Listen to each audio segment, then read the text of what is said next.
Hey, this is Joe from Citrus County Porch Life coming to you with Toby, my executive assistant, who just finished editing the notes for this broadcast. I'm going to switch the camera and give him a break.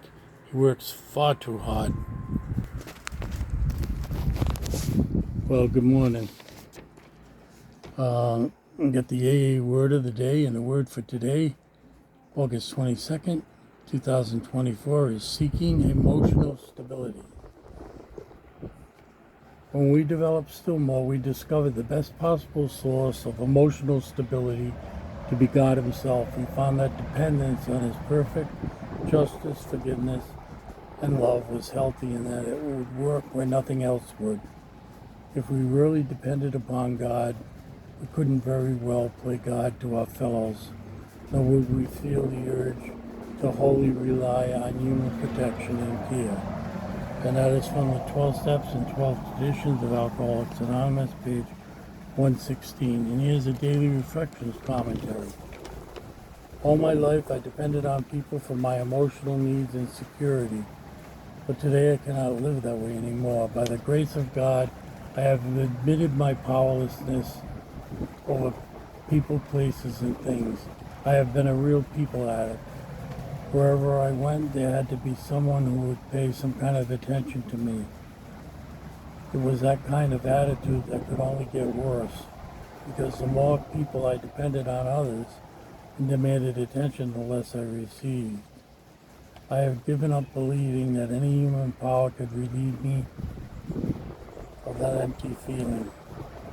Although I remain a fragile human being who needs to work AA steps to keep this particular principle before my personality, it is only a loving God who can give me inner peace and emotional stability. This is a very cogent quote from the literature. I'm just trying to adjust this camera. This is what you get when the equipment you have to stabilize your camera is a yellow Sharpie pen. I once went to a meeting, heard a lady speak who I knew very well, and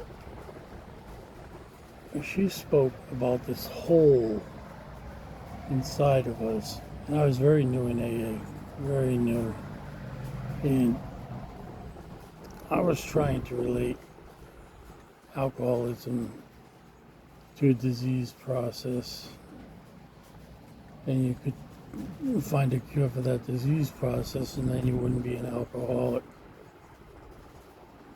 And the way she explained it, it was a hole in our heart for God. She had like 45 years sobriety at that time. She was a tough old gal, and I loved hearing her talk.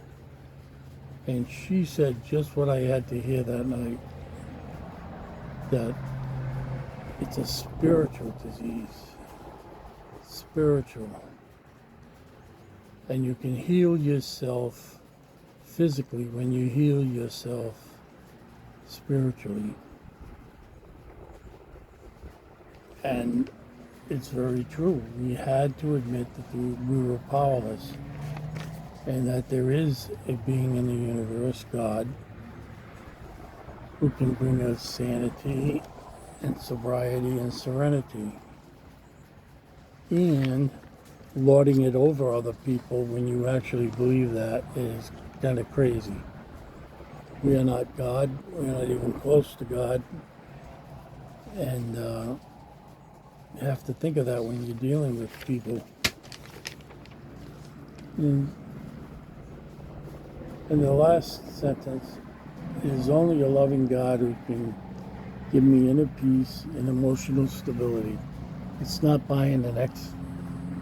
I started drinking in the 60s, and I thought, well, this weekend I'll get a record. I won't drink. I'll get a record, brand new record, the vinyls, and I'll sit home and I'll listen to that record, get some other ones out, and I promised myself I won't do any drinking. Well, maybe I'll just have a little. And another great concept, it's the first drink that gets you drunk. Oh, did I rail against that. It didn't make any sense to my mathematical mind that it was the first one. But it is. Because after I have that first one, I don't have any limits on how. The only limit I had was until when I blacked out, passed out. So this is a very, very important reading that we can fill that emptiness we have inside of us. And once that's filled, we can grow spiritually, emotionally, physically. So that's the word for August 22nd, 24. I wish you a very safe and non-rainy day. It's still very dark here and cloudy. All my best. Stay safe.